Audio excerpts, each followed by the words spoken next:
Yeah, the real big reason why is just because I don't want anybody to have to go through a lot of the stuff that I had to go through. And honestly, we always had a roof over our head. We always had food to eat. So like there's people that have had it worse than me, but I remember putting rent on a credit card because there was not, there was nothing left. I can remember, eating, just random noodles that we had in the cabinet because there was just nothing. Um, and yeah, and it didn't have to be that way. Like we had enough money to be able to be fine. But, because of, my spending habits and all that, and then you introduce credit cards and things like that, that was just a recipe for just, me digging a bigger and bigger hole. Welcome, everybody, back to another exciting show, the About That Water podcast, where we help you build strong financial habits so that you feel comfortable talking about money, spending money, and even wasting money. So one of the cool people that I have coming on just a few moments is a guy who served in the military, actually the Army, for 19 years and has deployed to Iraq and Afghanistan. He's established his blog called The Enlisted Money to help enlisted service members avoid the same mistakes that he made and achieve financial freedom. He's earned his Chartered Financial Consultant, the CHFC designation in 2022, and is one of the first military qualified financial planner. How you doing today, Brandon? Hey, I'm great. I really appreciate you having me on, Anthony. No problem. And one of the things that I really wanted to have you come on the show today was to really take a deep dive and another look into really adding that resiliency in our finances and really helping us set up a budget so that we don't have that tendency to spend money. Okay. Can you talk about a little bit, like, why is it such a hard thing for us to not spend money? Yeah. Well, it's kind of one of those things that, I've definitely struggled with this a lot. I'm a natural spender. And honestly, I kind of struggled with that a little bit because a lot of, podcasts and, different blogs and stuff like that. I was like, yeah, they're, seemed like a lot of natural savers and stuff like that. And so like some of the stuff wasn't maybe directly applicable to me, but you mentioned a budget and that is something that everybody can use. But we've definitely done a lot of different iterations over the years. And a lot of that is just because of like the way I process and spend money. Like it can't get in my hands because I can't hold on to it. Like I've got big hands and I got a strong grip, it's like, but not on money. Like Right. it just slips right through. So a lot of our processes are designed around that. And so, kind of like talking about automation, we segment things into different categories, different buckets, and, and that mental accounting and doing that, realistic budgeting is something that's helped out a lot over the years. Yeah. And throughout the years, you always find your ebbs and flows of your finances. And I've found that majority of the time, people has a tendency to spend money when they're happy or when they're sad or when they're hungry or just because they want to give, especially during the holidays. It's almost like, don't put a price to this, whatever makes you happy. So is there a way or a structure that we can put in place to kind of help us to kind of hold some of that back and just really be intentional with our finances?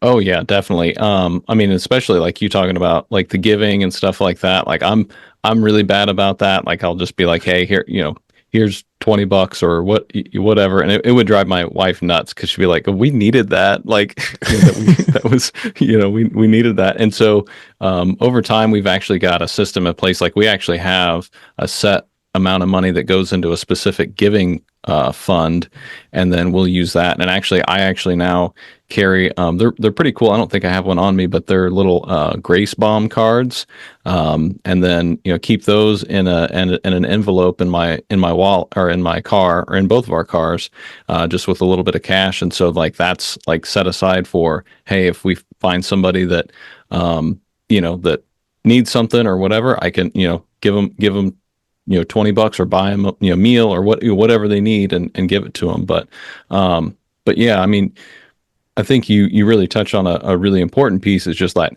that emotional component of it, because, we need to know what we're going to do in the moment, and then develop systems around that to either, not circumvent it, but, maybe redirect that a little bit or reframe it. That's been really helpful for me, just to know, like, hey, when I say yes to this, I'm saying no to something else. Mm. And then, also maybe, hey, you can't do all of what you're wanting to do, but you can do a little bit. And so that's been helpful. And then over time, been able to, like I said, kind of build up like savings accounts, like Christmas, giving, all those kinds of things. We actually put a little bit away each month into high yield savings accounts for some of those, specific things that we want to do. Yeah. So, who was the first person that actually taught you how to manage money? Oh, that's a good question. So, I mean, I learned, some real basic, like money management skills when I was fairly young, just because I had a checking account and things like that, and I had to know how to balance a checkbook. So I'd say pretty early on, my mom showed me how to balance a checkbook and all that, because like we did 4-H, and so I had we raised hogs and stuff Oh, like that, cool. and so you had to basically manage your budget for all that, and that was part of the project. Is you had to have like your initial costs, like how much it costs to buy the feeder pig, how much you bought in feed each year, each month, and all that, and then you take them to the sale at the fair at the end of the year, and then that's kind of how you figure out how you did and all that kind of stuff. So that was actually, yeah, I kind of forgot I even kind of learned that, but that way. But yeah, and then other than that, I don't think I really had a lot of money management skills until later. I just kind of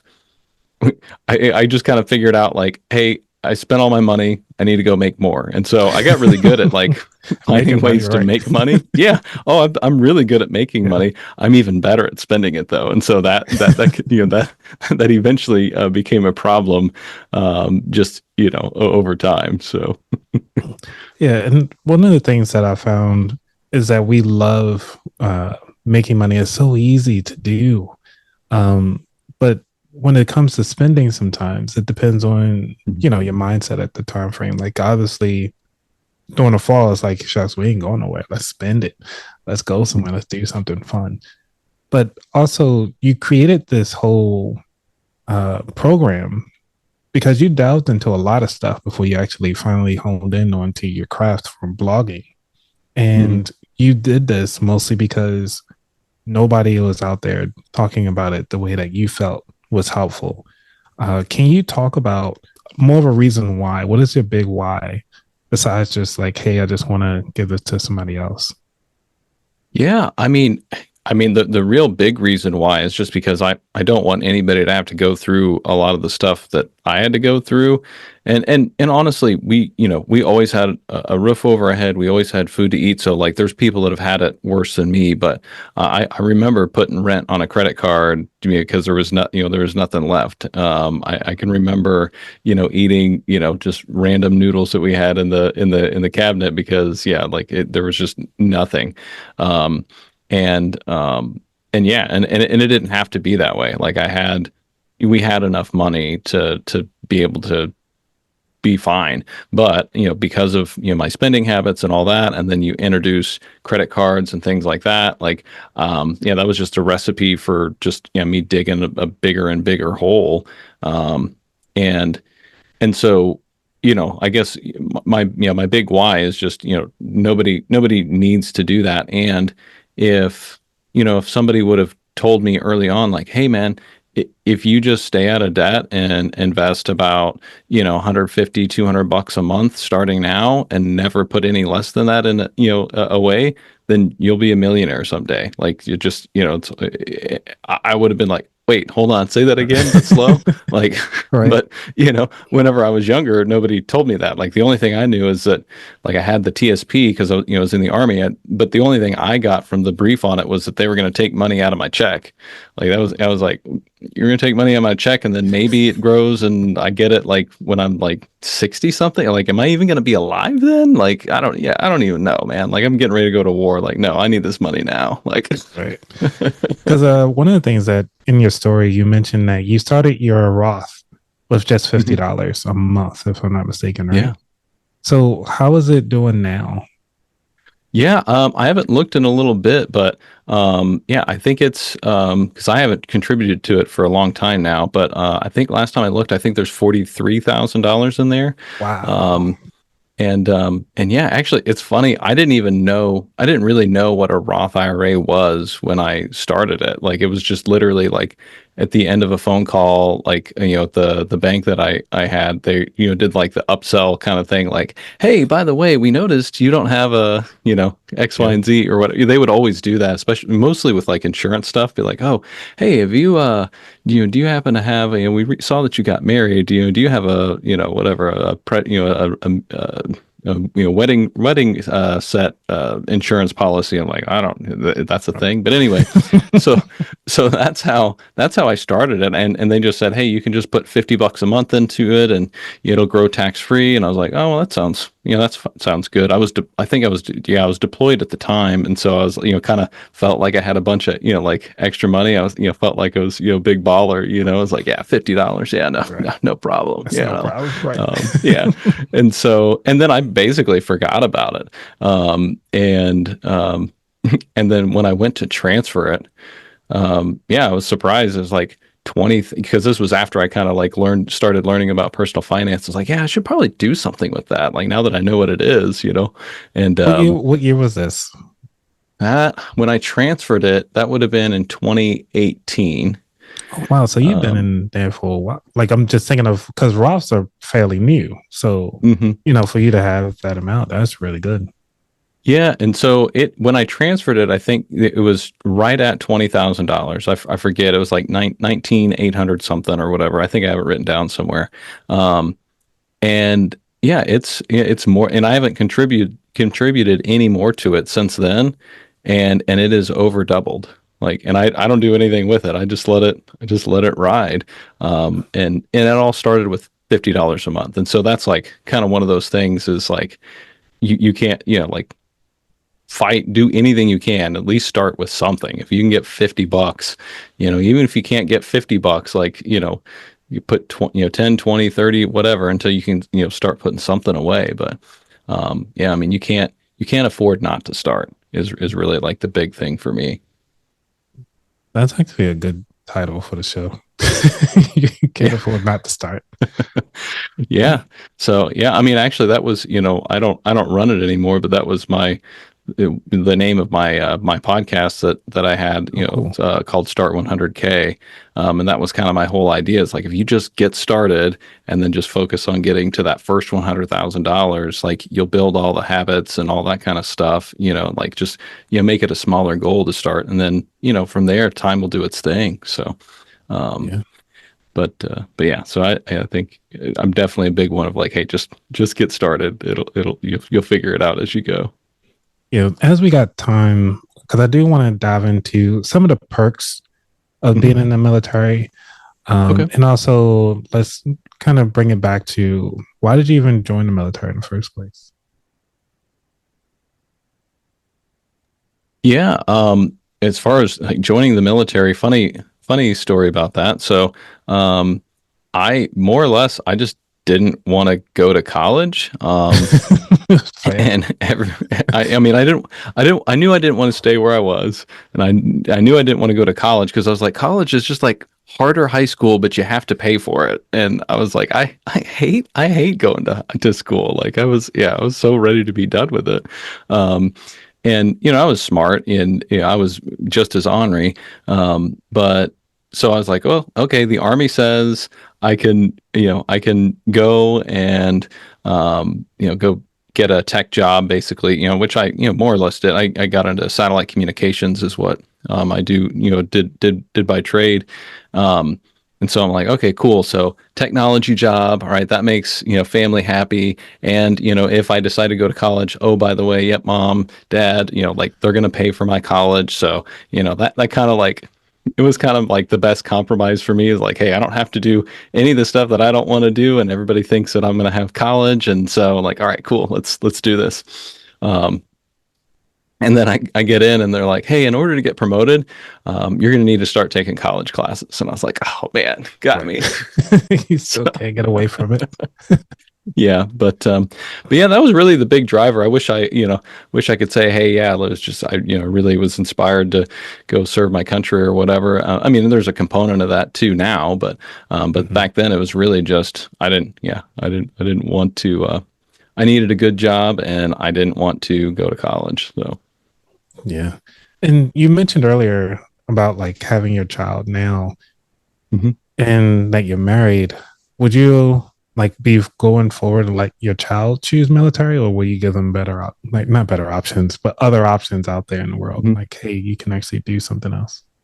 Yeah, no, I know exactly what you mean. And yeah, actually, yeah, my wife and I've talked about that a lot. And the fact of the matter is it's done a lot of great things for me, like a lot of non-tangible benefits. And it I guess full disclosure, I was a recruiter for 3.5 years. So like I've had these conversations with other people and, I really developed a lot of gratitude for the parents that were, um, that were open and willing to let their kids have a conversation with me about, what options they might have in the military.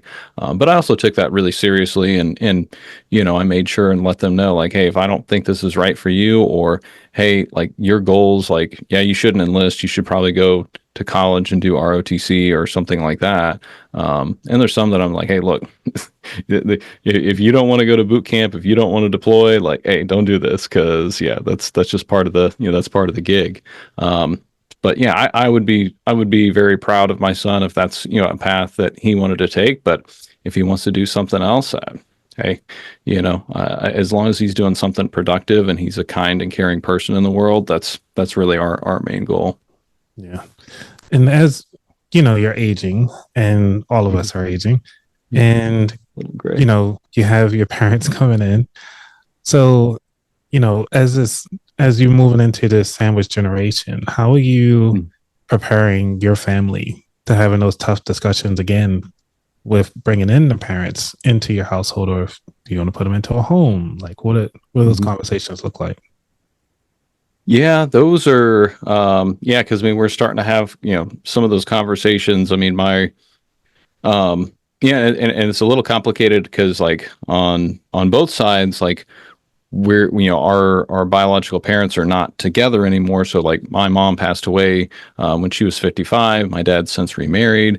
My wife's parents, they split, and like her mom's remarried, and so there's a lot of really complicated dynamics, and I don't think that that's unique. I mean, I think a lot of people have those types of situations.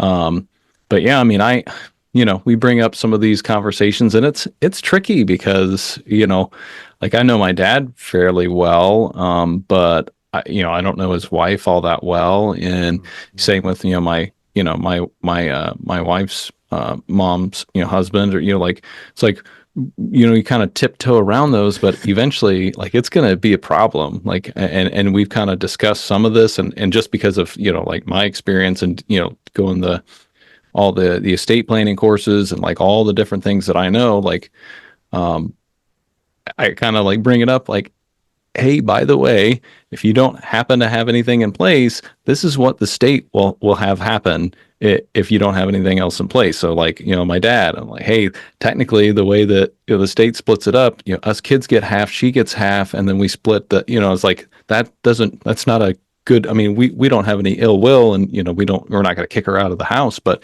if something happens, like now we've got a mess on our hands because now we got to unravel and do paperwork and do all that kind of stuff. I don't know exactly the process for that, but there is a process for that, and probably not very pretty.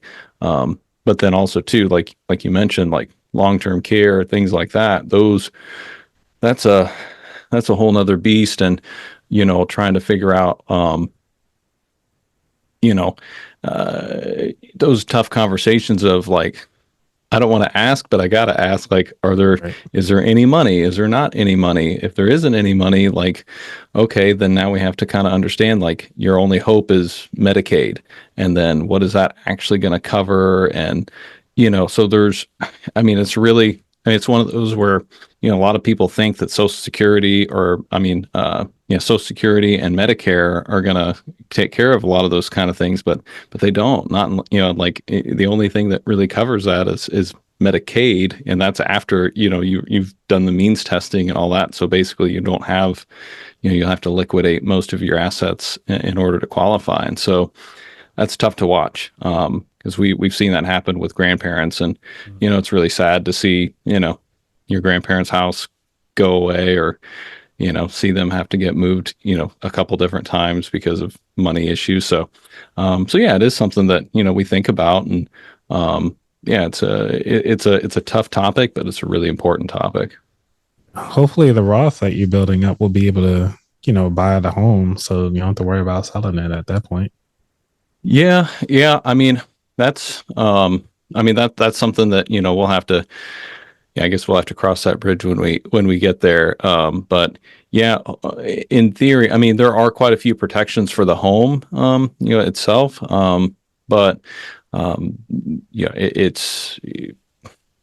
I don't know the exact specifics of exactly how that would look and all that, but and it might depend too on which one passes first and all that, and yeah, so it could get pretty difficult. But yeah, I mean, we're kind of not like letting them know necessarily, but we're kind of more or less kind of planning to have to kind of step in and do some um have to help out with a lot of that kind of stuff, and even more importantly, really thinking about the time aspect of it.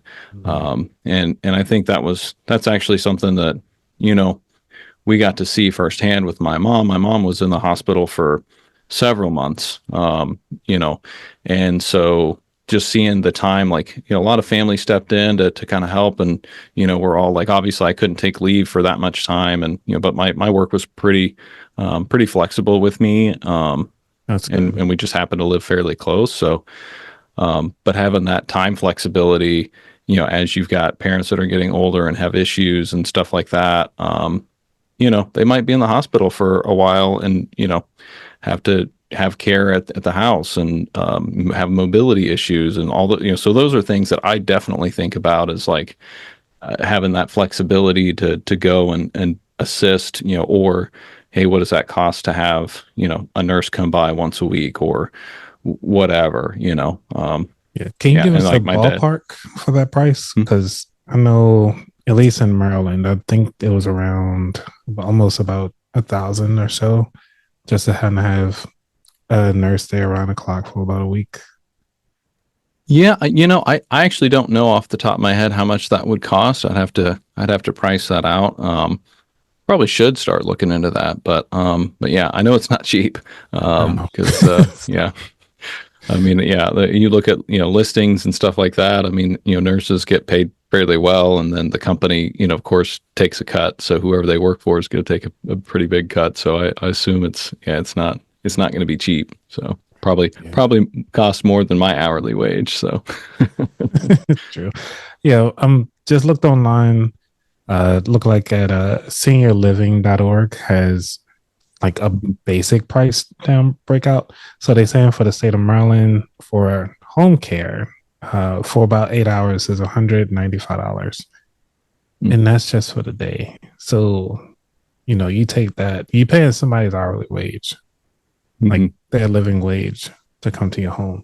And goes to the aspect of what you were talking about before, which is preparing yourself financially for this situation, especially if the parents can handle it, or the medical, um, guess either their life insurance, they can't cash those out if they got like a whole life that they can kind of dip into. Um, and because obviously you can't do that with term life, but whole life you can at least tap into. And then Like, what does it all look like? And I think this is a great conversation to kind of start talking about, our futures and where we want to go with that. And Hmm. which comes down to the third segment of the show, which is your futures. Hmm. Talking about the skills and habits that you feel that will help take you to that next level. Yeah. Yeah. As far as the future for, for us, one of the biggest things that I think about is building up multiple streams of income and then how to convert those into kind of more long lasting assets and things like that, and kind of what that looks like. And I think I have a pretty unique perspective because I get the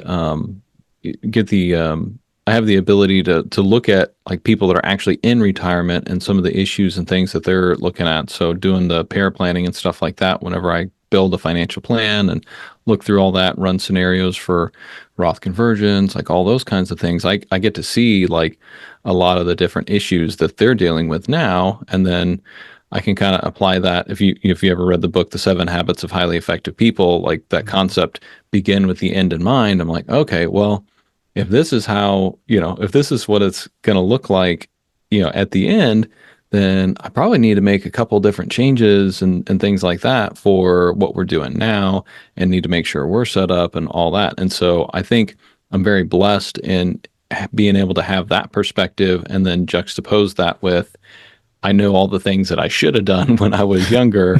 Um, and then I can take that and go, okay, hey, you know, person that like young version of me, please listen, like like grab them by the shirt collar, like, hey, listen to me, like and try and get that across. And so that's why part of the reason why like I'm really big on Roth and things like that.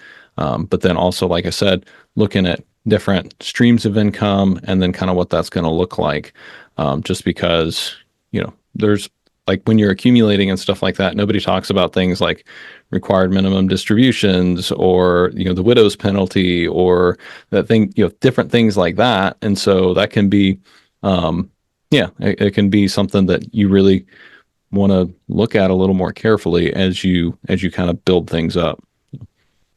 Yeah. And it's good that you're talking about that now and looking back, because the whole reason why you created your platform, the enlisted money, is for that purpose, is to kind of help people kind of have those tough conversations early and make those adjustments early so they don't have to worry about digging deep in their feelings. Have the logic already laid out, worry about your feelings later, and just make life happen. And I greatly appreciate what you're doing for the service members and also continuing to serve the community as best as you can. And I just thank you for your service for that. Yeah, yeah, no, I appreciate that, and yeah, that's kind of the idea. I'm hoping that basically creating everything that I wish I would have read, consumed, and applied whenever I was younger. And then, I guess what my goal with all that is like help people solve that money equation first and get that out of the way. So then you can work on the life stuff, like all the important stuff. Like I want you to get to be who you were meant to be in life so that you don't have the regrets that I do and have to fumble through it and all that. And so I think if I think there's plenty of us out there, yourself included, like just trying to help people out. And I think as a community, we can all come together, get people where they need to be faster, so then we can all make this place like so much better. So I really Definitely. appreciate you. Oh, thank you. Is there anything that you want to leave the audience before we dive into the final four questions? No, I think we kind of hit it up. I mean, just with that, hey, just getting started is super important, and then also just being okay with what my system is doesn't have to look like this person's system or that person's system, and you don't have to have a huge income to start making a huge impact in your life. Definitely. I like that. I like that. Now, one of the things that, we both say this is that personal finance is personal. Yeah. And, I hope that we actually get to hang out in FinCon this year. And definitely, I know you've been doing your thing with Mill Money Con because, congrats on your speaking engagement with them as well. Man, you're doing a lot of Thanks. great things. Anything like in the future that you plan on getting into? Yeah. I mean, I guess the one cool thing I guess I can share with you. Yeah. I been selected as one of the American College of Financial Services Next Gen Financial Professional awardees. So I'll be Congrats. going to accept that. Yeah, thanks. So I'll be going to accept that at the college's President's Dinner in November. But yeah, that's kind of a kind of neat. But then the other like big project that I'm working on, kind of near term, I don't know exactly when I'll get it done, but I'm working on my book, Enlist to Wealth, and Nice. so yeah, basically that is basically a book that I just want to be like, here, do these things, and you'll never have to worry about money again. And so that's really like what I'm trying to make that book that I wish somebody had handed me whenever I was 18, getting ready to leave for basic training. Those are kind of like the two like big like things like that. But personal to me, really, it's just I'm getting ready to go. Getting ready for like actual like retirement from the army, and so yeah, kind of been mentally processing that. You've probably seen some of the articles and Hmm. stuff like that, kind of just mentally processing that. And then also like, okay, hey, I've been planning for this. So, but now it's real. Like I got the orders in hand. So now it's time to bring it all together, and really make it happen and nail that transition out of the army. Yeah. And I can't wait to see where you go because definitely want to do a follow-up interview just to kind of see what does retirement actually look like for you. Uh, Yeah. and then we can pull up this episode like, hey, we talked about this. Yeah. Yeah. I mean, yeah, you and I both are interested to see what it looks like. Cause, yeah, right now I'm not 100% sure. I mean, I've got, cause I've already got my business separate from, enlisted money. And so like, that's my paraplanning and content writing business. And that does well. It's been profitable from day one. And Good. so, the idea would be kind of turn that up a little bit. And there might be some other stuff in the works. And so we'll see. But yeah, but I think to your point, yeah, I definitely want to connect with you and other people like you at places like FinCon and Mill Money Con, and there's a couple other conferences I haven't had a chance to go to, like Economy and places like that I really want to check out. They just seem like cool places to go and meet very interesting people and kind people, and so that's really what I just want to fill my life with, other cool and interesting people. Yeah, Awesome. All right. Well, you ready for the final four? yeah, let's do it. All right.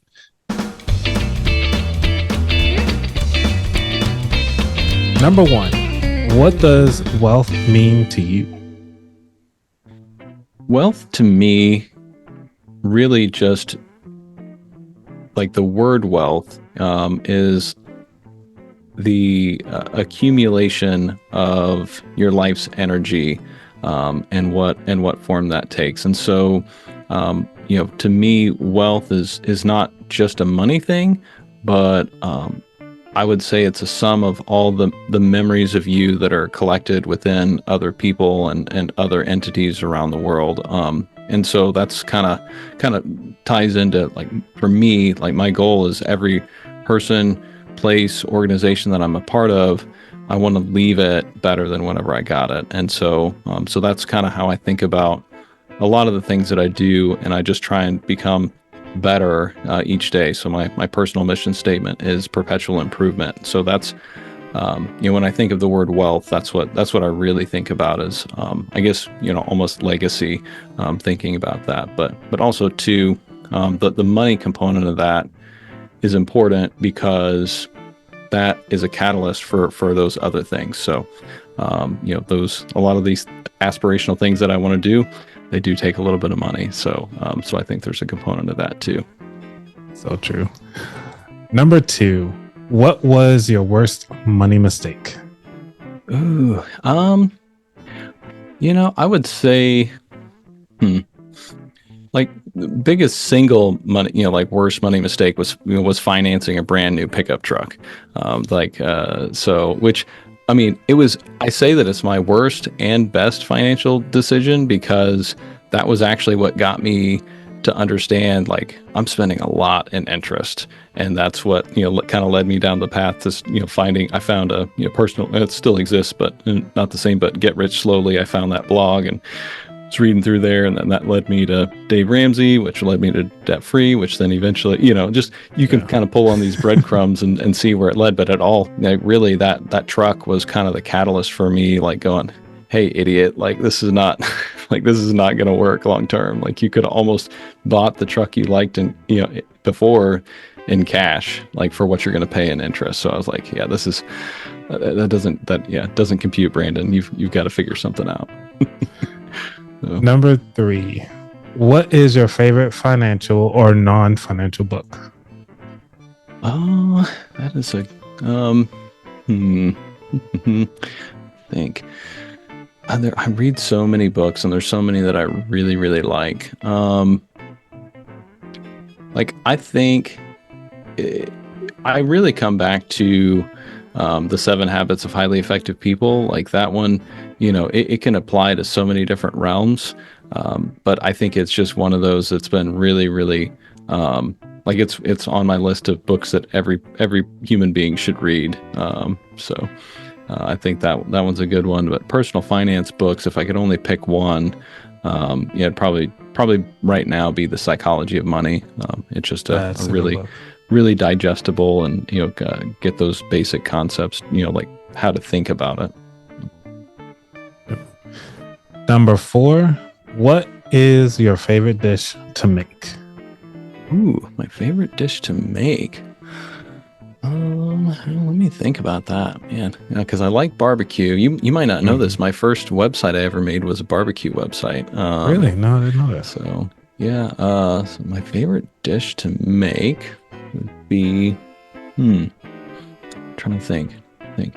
Actually, you know what? I'm going to go with something a little bit different.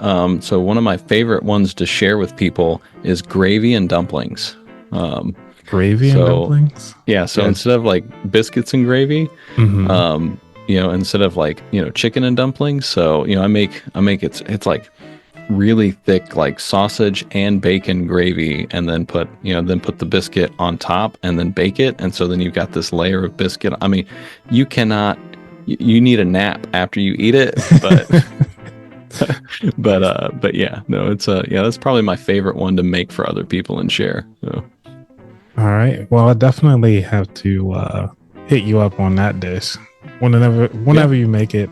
Come on up. Right. Just make sure you bring a pillow so you can take a nap afterwards. So you're not safe to drive after.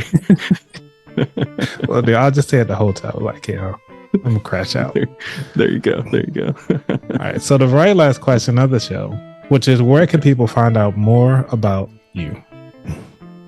Yeah, I mean, really, my favorite way to connect with people is through my newsletter. You can just sign up on enlistedmoney.com. But if you're, social media and stuff like that, all the links are there as well. I'm probably the most active on Instagram. But yeah, really, I love it whenever people jump on the newsletter and reply to something I wrote or whatnot. And it's I've had a lot of really wonderful conversations with people there, so I really like that. Thanks. Yeah, I'll definitely have to sign up for it after this interview and see what you're talking about over there. All right. Yeah. Look forward to it. Yeah. Is there, well, by all means, I mean, first off, I just want to thank you again, Brandon, for your time, for your service, and for everything that you're doing for the community, the financial community, because, again, we got to start having more open discussions about our finances, so that we can continue to build that confidence within ourselves and with our family and friends, so that we all can just enjoy life and know that life is more about money. But this topic is always coming up. So let's have some confidence around the discussion. And I want to continue on to bring more content like this to you all. So please make sure you like and subscribe, because this is very important for the show and it's free for you to do, so that we can have on more guests like Brandon and so many others. And I just want to thank you all for your time. Y'all have a good one. Be out. Peace.